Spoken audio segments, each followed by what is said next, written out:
Good day, it's Constantine. Welcome to the stereo recording techniques. In this video, we will cover everything you need to get started with stereo recordings.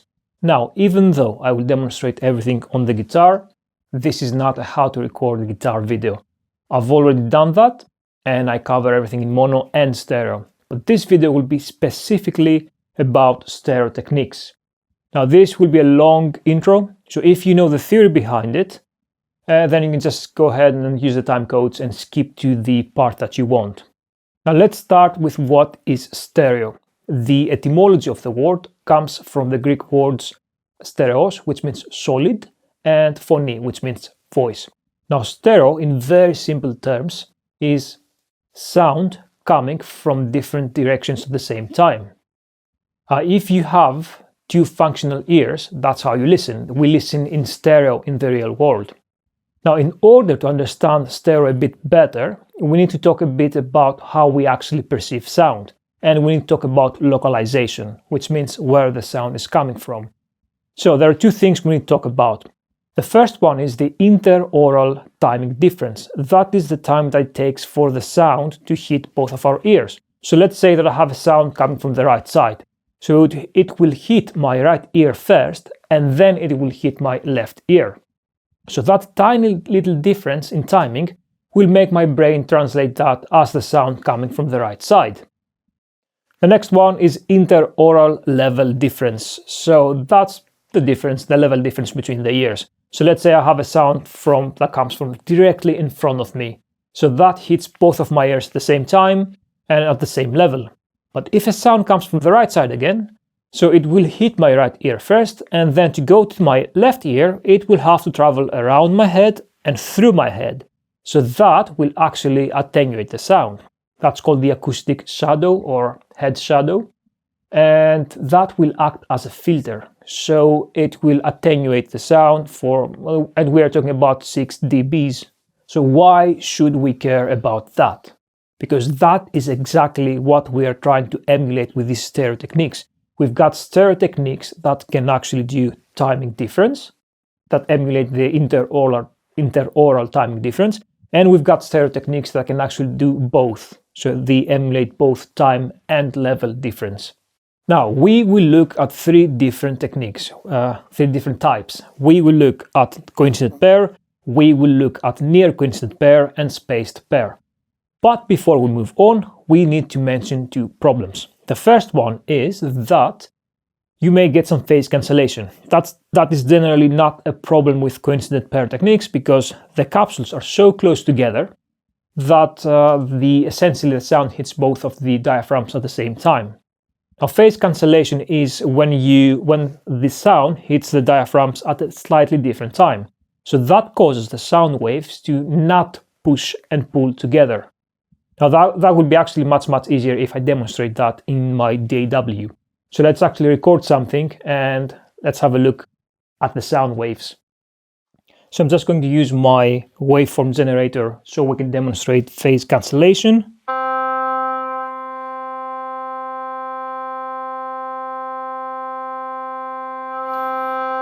That should be enough.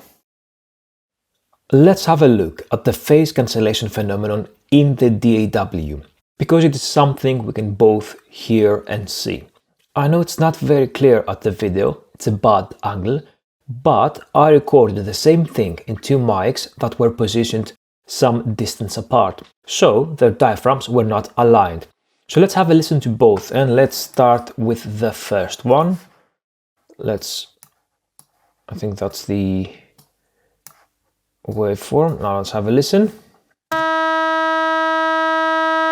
Now let's have a listen to the second one.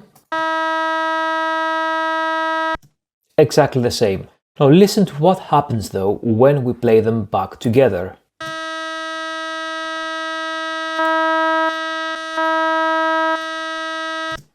It's just thin, no bass, and the level goes down. So why does this happen? Now let's zoom in and see why. I have to zoom in quite a lot. There you go. Now, as I've said in my how to get started with recording and music production video, sound is vibration. and all sound consists of negative and positive movement. Now, if we take this line here in the center as our 0 point, anything above that is a positive movement or pressure, while anything below that is a negative movement. If you look at a speaker, for example, in slow motion, any positive pulse, so above the line, will move the speaker outwards, while any negative pulse will move the speaker inwards. In a healthy waveform, our signal for both, or how many tracks you have, would push and pull together. As you can see in this example, because of how I place the mics, when the top signal, for example, is pushing, then the bottom signal is pulling. And that results in phase cancellation. They are working against each other. And if they are the exact opposite, they will cancel each other out completely and you won't hear them. I will actually demonstrate that later on the mid-side processing video. So what can we do about that? Well, the best way to fix this is to actually move your mics. As simple as that, but that is not always possible. Sometimes you are being sent a recording and that's all you are working with. And if, for example, the recording engineer is inexperienced, or if it's an amateur recording, you will most likely have some phase issues, and the usual suspect will almost always be the drums. Because some drum sets are being recorded with 10 or more mics. Oh, and something that is almost always out of phase is the under-snare mic, so always check that. Now, the rough way to actually fix this would be to move one of the waveforms a tiny bit. But that is not something I would recommend. I would recommend using either a sample delay or a phase invert plugin. A sample delay is what the name suggests. It delays the sample, the audio, for the time you specify. So let's actually load it. It's under the delay section. I already have it here. Let's make it bigger. It has both milliseconds and samples. In our case, both will do the job. So let's have it playing back and then delay it, let's say by, I don't know, let's do 20 samples.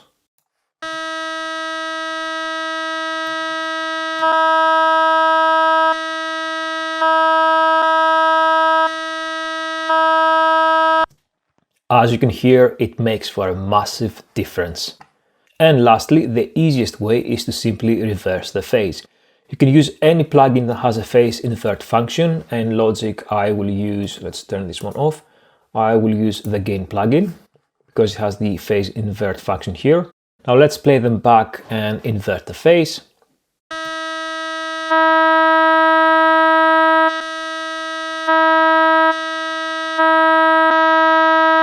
As simple as that, and that's it.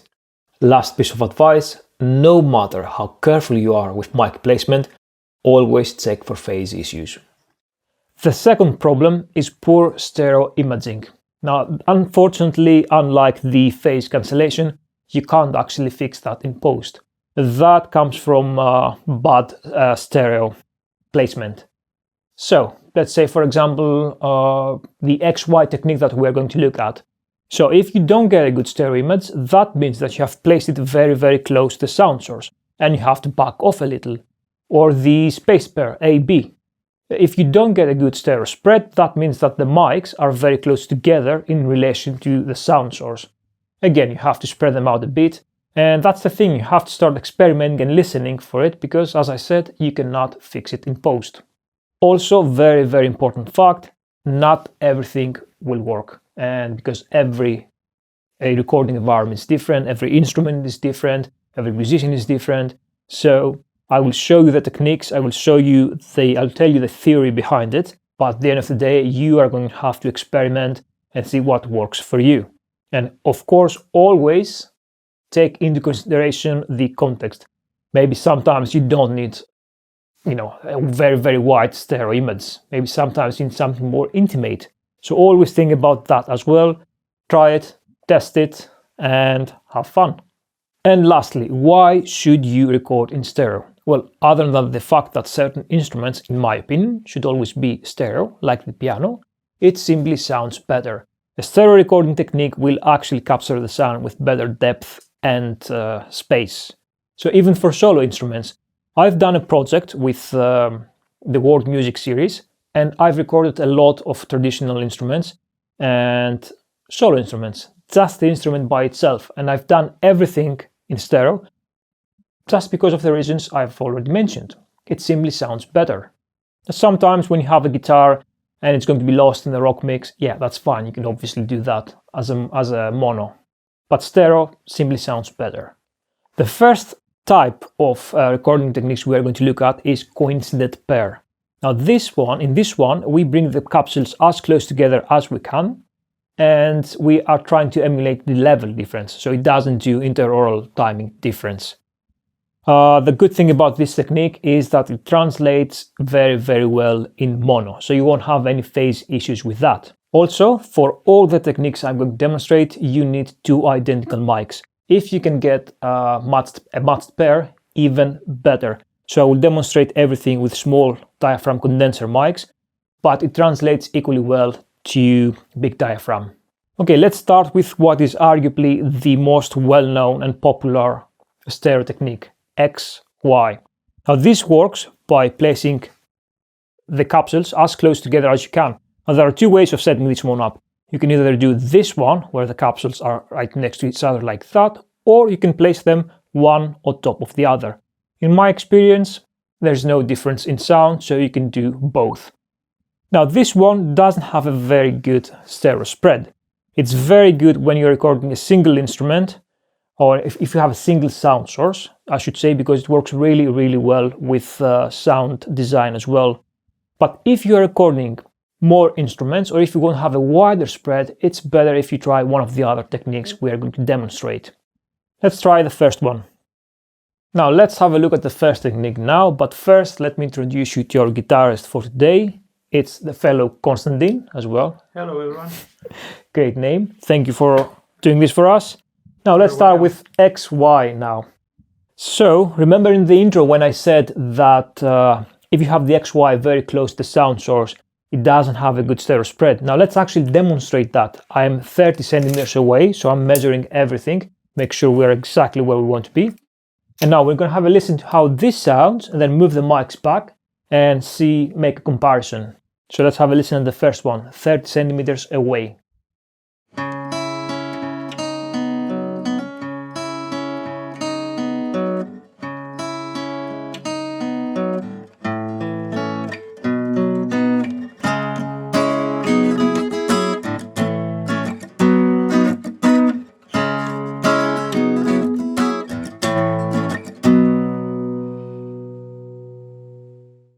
Now we are going to try 60 centimeters away. Now listen how the stereo image actually improves.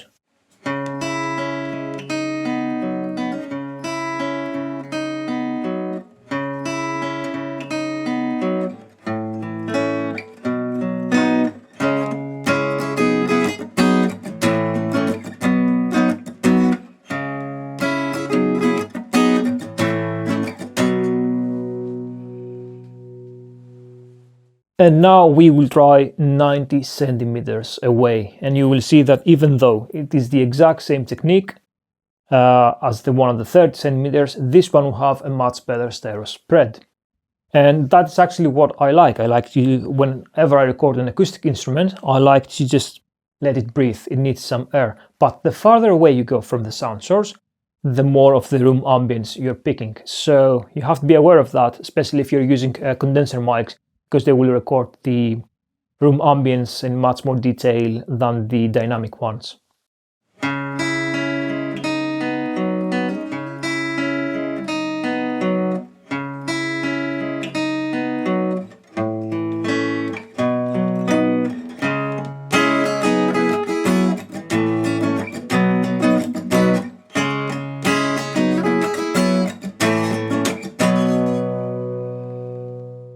The 90-degree angle is the standard way of doing the XY, but you can go anywhere between 90 and 130.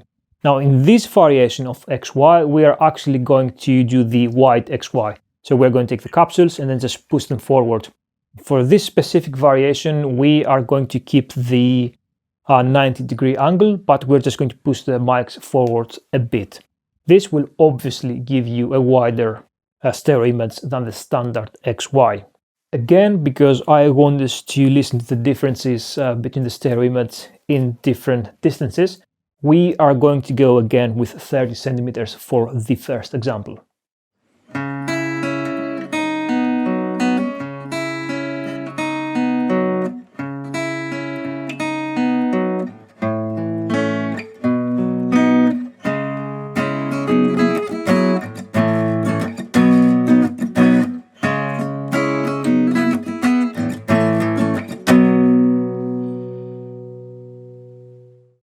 For this one, we will be at 60 centimeters.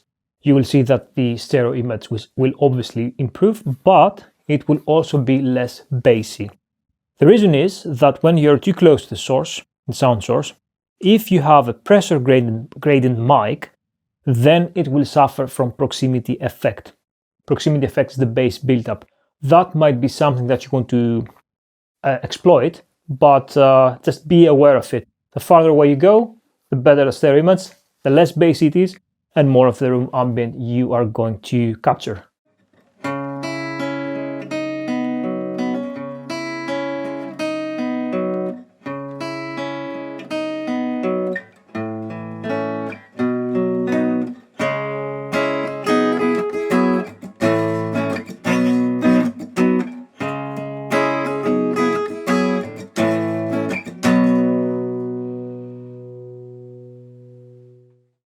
And lastly, we are going to try 90 centimeters away. And as you can tell, this will give us the wider stereo image, but as we already mentioned, it will pick up a lot of the room ambience.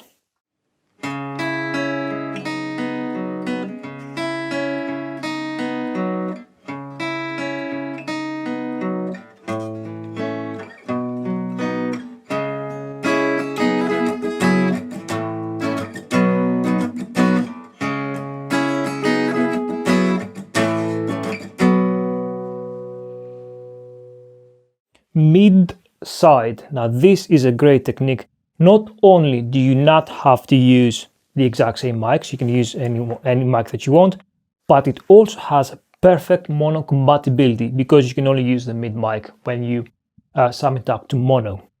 Now there are various ways of doing that. You can use for the mid mic, you can either have an omnipolar pattern or a cardioid one. We will try with the cardioid one, but because the side mic will actually pick the sides of the room, your recording environment has to be really good. So make sure you have a good recording environment when you use this one.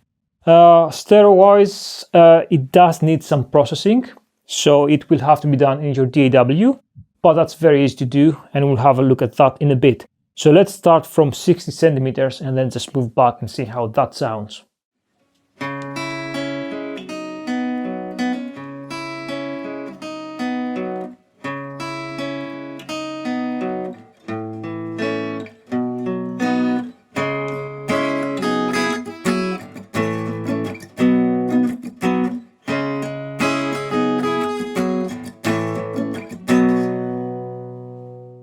Okay, now let's also preview 90 centimeters and let's see how much of the room ambience it picks up.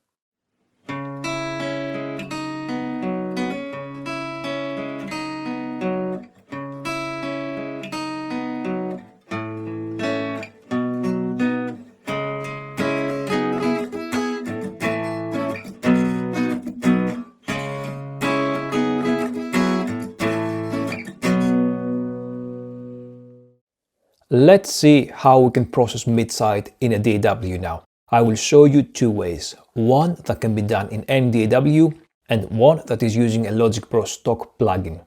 So here are our recordings. The purple one is the mid mic, so the mic in a cardioid polar pattern that is facing the sound source. And the side mic is a dark greenish color. That is the mic in a bidirectional polar pattern, also known as figure of 8, that is facing, as the name suggests, the sides of the room. On a first glance, they look identical, but they are not. You can both see and hear the difference. So if we zoom in quite a lot, let me do that. Let's go here, for example. Now you will see that the sound hits the side mic a tiny bit later than the mid mic.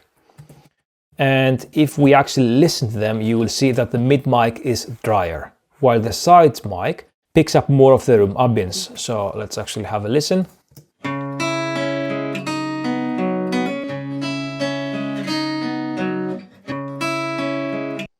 Let me put on the same volume. There you go.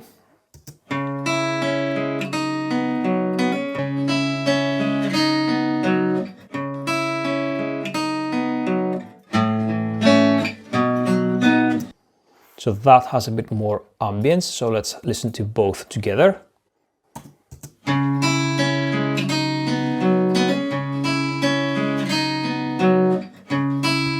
Not very stereo yet, so the way we are going to look at now can be done in any DAW. It's the same process no matter what software you are using. So what we are going to do is duplicate the sides channel, and then what we're going to do is reverse the phase on the duplicate. So I'm going to use a plugin for that as it's faster.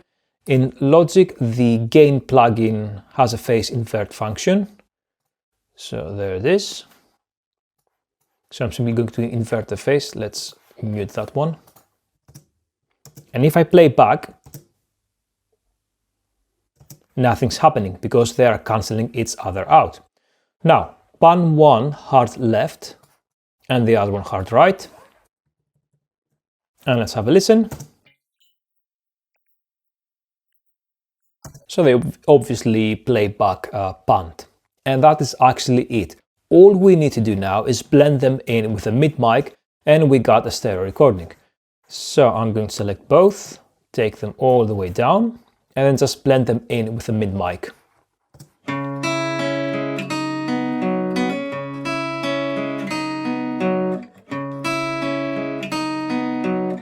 And that's it. Now you might be wondering, how much do you blend them in? It's personal preference. The more you add to the mid channel, the more pronounced the stereo effect will be. So for this example, you don't want to go too far, so that's too much. So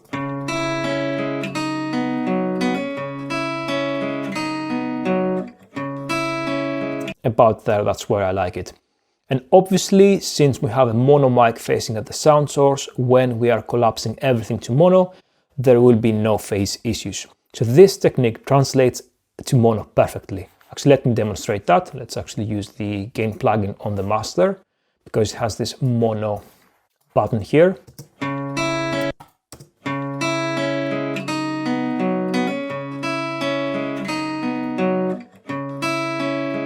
That's perfect mono, no phase issues.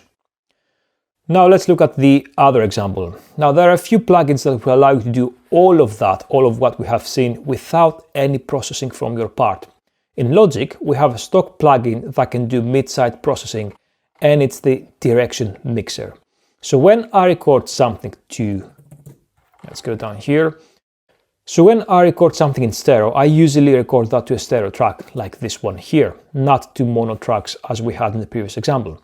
In this example, we had the mid-side technique recorded in a stereo track.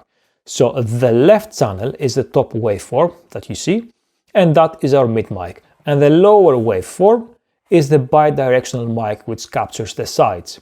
Now let's use the plugin for that. It's the direction mixer.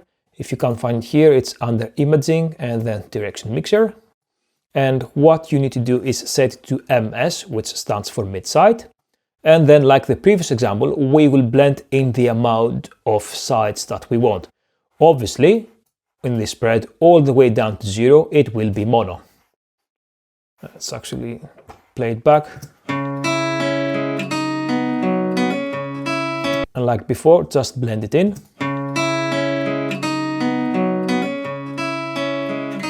Yeah, it's still mono. Oh, I forgot to switch that one off.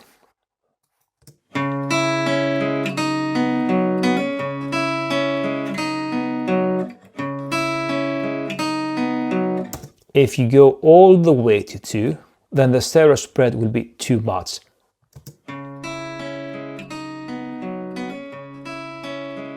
It feels like there's a hole in the middle.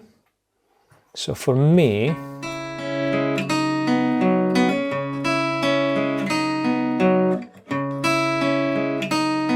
right about there is where I like it. And lastly, the direction knob will allow you to set the pan for the stereo signal. Now sometimes you might be a bit heavier on one side and you might need to adjust it. And you can do that using this knob.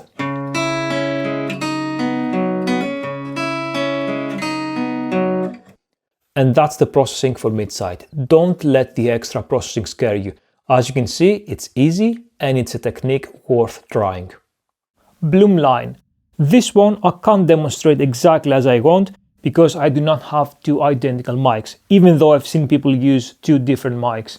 In any case, we will demonstrate it with two different mics. And the way you set this one up is you need two mics set up in a bidirectional polar pattern, also known as figure of 8. And the way you set it up is you set them up at a 90-degree angle with each other, and then you point them at a 45-degree angle to the sound source. So right there. And it gives you a very, very good stereo and very natural stereo image. So if you have a good recording environment, you should definitely try this one. Let's start with 60 centimeters away.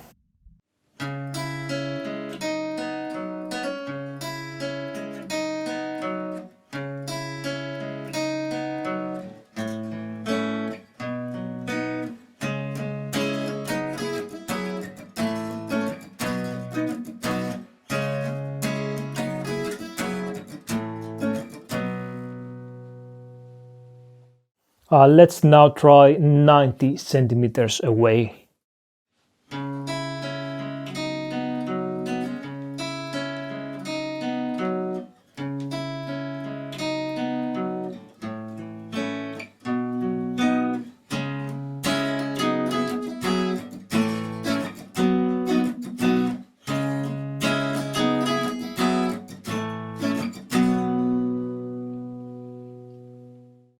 And just for fun, let's actually try 120 centimeters away and let's see how much of the room ambience we are going to get.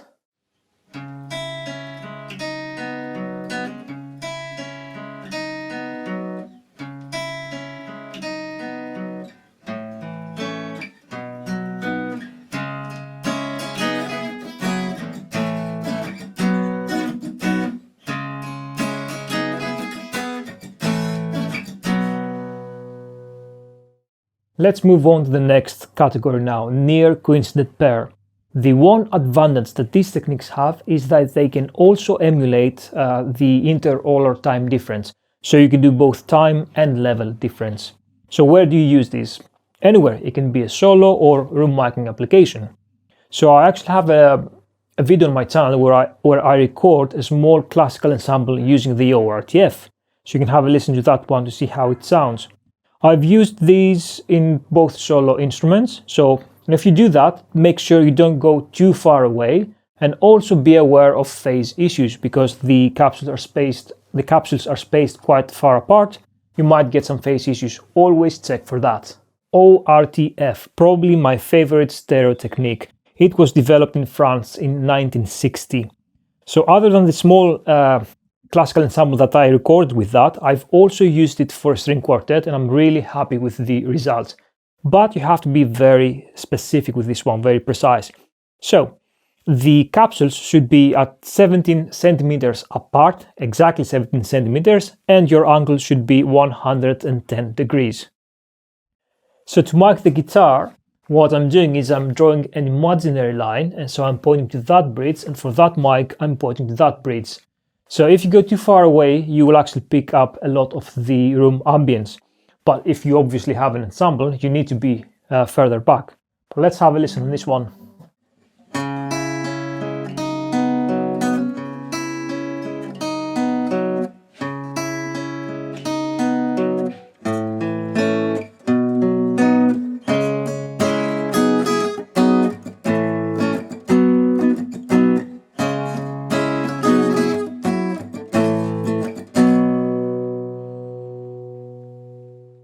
Let's look at another technique now that has a very wide stereo spread. This is the Dutch version of the ORTF. It's called NOS, N-O-S, and it has a very wide stereo spread. So the way you set this one up is you place the mics at exactly 90-degree angle and the capsules are exactly 30 centimeters away from the source. very wide stereo spread, and if you go further back, you're obviously going to get a lot of the room. Now we will start very close to the guitar. We will actually start 20 centimeters away, and you're going to see that because of the mic separation, you will get a really wide stereo spread.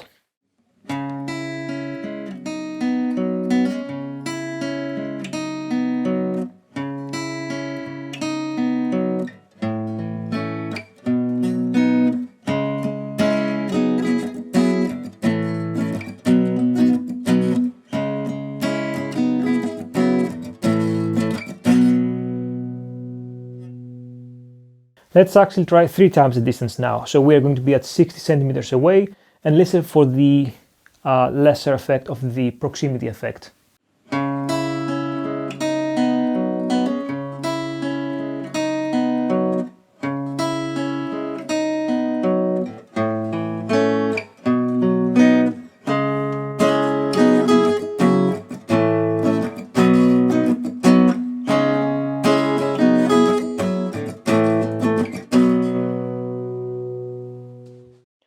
And the very last technique we are going to look at is the spaced pair. Essentially, you place 2 mics at a distance in front of the sound source. There are many variations of this one. You can either use 2 cardioids as we have here, or you can use 2 spaced omnis. You might have some phase issues because of everything you have mentioned so far. So always check phase. A good rule to follow is the 3-to-1 rule. So essentially, the distance of the mics from the sound source, so in this case we have 20 centimeters, should be 3 times that between the microphones. So 20 times 3, 60 centimeters. So the mics are set 60 centimeters apart and 20 centimeters away from the sound source.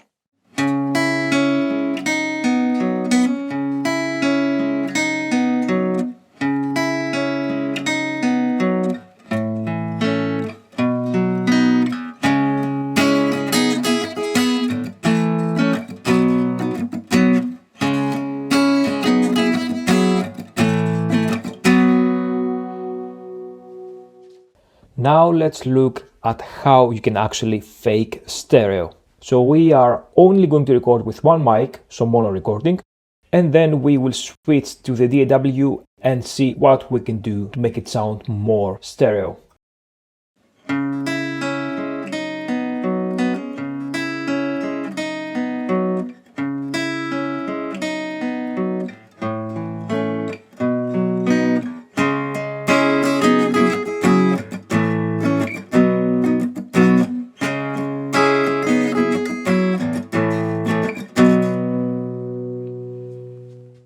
Sometimes all you have to work with is a mono recording, but a stereo recording could actually fit your project better. There are ways of making a mono recording stereo. It's not real stereo, but it does give that impression. The result is pretty good, but no matter how good it is, don't rely on it. I would suggest that you always record in stereo if you need a stereo recording rather than faking it. Nevertheless, I understand that this is not always possible, so let's see how we can fake stereo. We will look at a method that produces a wider stereo image and at a method that produces a subtler effect. Both methods can be done in any DAW. They're not logic specific. The first method emulates the interaural time difference, ITD, and can be achieved with a simple sample delay. So let's duplicate the track. Let's actually have a listen first.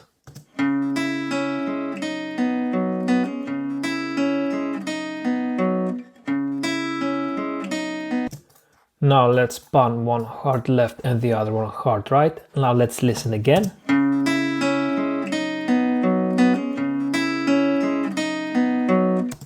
Absolutely no difference. They sound exactly like the mono channel. But if we put a sample delay on it, listen to what happens.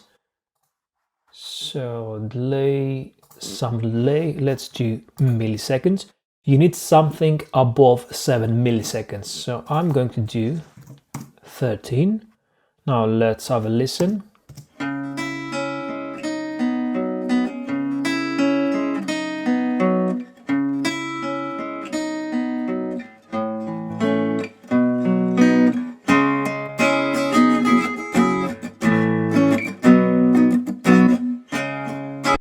If you read some acoustic studies on delay, the sound must be delayed over 20 to 30 milliseconds for the brain to perceive it as two separate sources.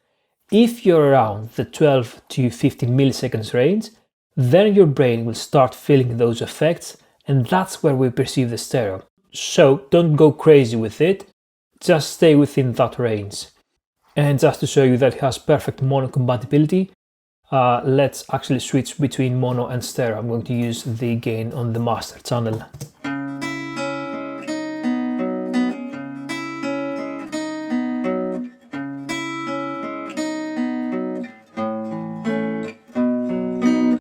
So that is the method with the sample delay. Let's look at another method now.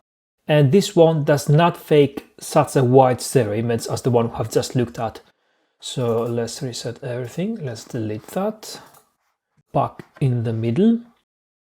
So what I'm going to do is to mid-side process this without even having a mid-side recording. So let's see how that is going to sound. Now, as you already know from the mid-side processing video, we need 3 tracks, the mid and the sides. So I'm going to duplicate that twice. So we have 3 copies. As before, I'm going to invert the phase on one of the tracks. So let's put a gain plugin on it. Let's invert the phase. And as you already know, if I play it back, I get nothing. So let's pan them. I get nothing because they cancel each other.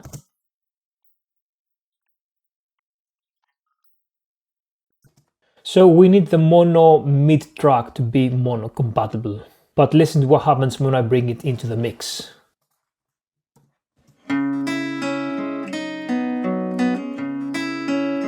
The sound leans heavily on one side. So all we need to do now is to add a sample delay on the track that has its phase inverted. So on that track, I'm just simply going to add a sample delay. And as before, let's do 13 milliseconds. And let's have a listen now.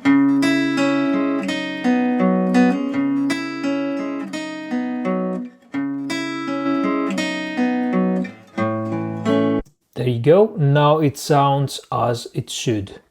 Not such a wide stereo image, but still a fake stereo. Now, like before, you can choose how much of the sides you are going to blend in. So let's actually try that.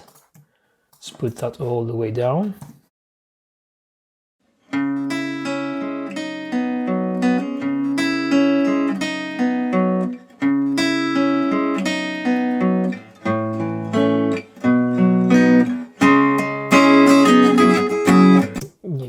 Clipping, but you get the idea. Let's also check for mono compatibility. I'm going to use the gain on the master again.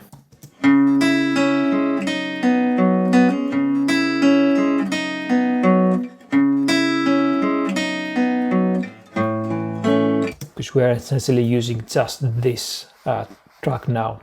So again, perfect mono compatibility. So that's it. And the very last way of faking stereo is with a plugin. The one that I found that works the best is the BrainWorks Stereo Maker. I'm actually going to delete these. Let's work on that channel. So we need the BrainWorks Stereo Maker. There you go. Even with the default settings, it does a really good job. So let's actually have a listen.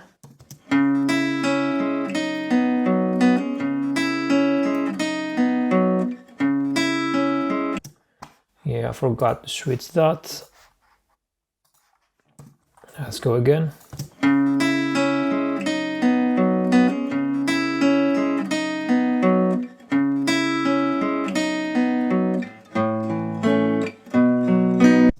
Now, the 2 controls I usually play with are the mono frequency and the stereo expansion. The mono frequency will make any frequency below your value mono. So that is a very common mastering technique. When you send your track for mastering, one of the things that they usually do is to make the frequencies below 80 to 100 Hz mono, because such basic frequencies do not need to be stereo. The stereo expansion knob will control the stereo width.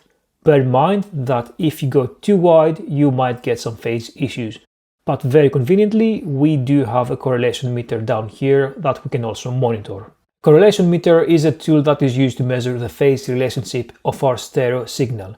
So as you can see, it goes from -1 all the way to +1. A +1 signal means that the left and right channel correlate at 100%. So in simple terms, they are in phase. The closer you go to -1, the more phase issues you will get. For most stereo recordings that you do, you won't get a perfect 100% correlation. What you need to aim for is to be towards that side, above 0. So let's see what actually happens when I take the stereo expansion all the way up.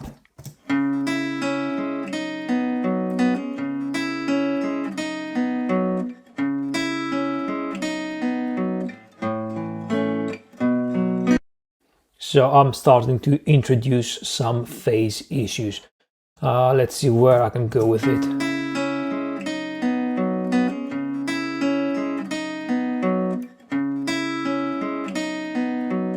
Yeah, seems like that above 190% I'm starting to introduce those phase issues. Of course, you can always use your ears too. Don't rely too much on the tool. So if I actually used this example here, I would be way below 190. So once again, let's actually switch between mono and stereo and see how that sounds.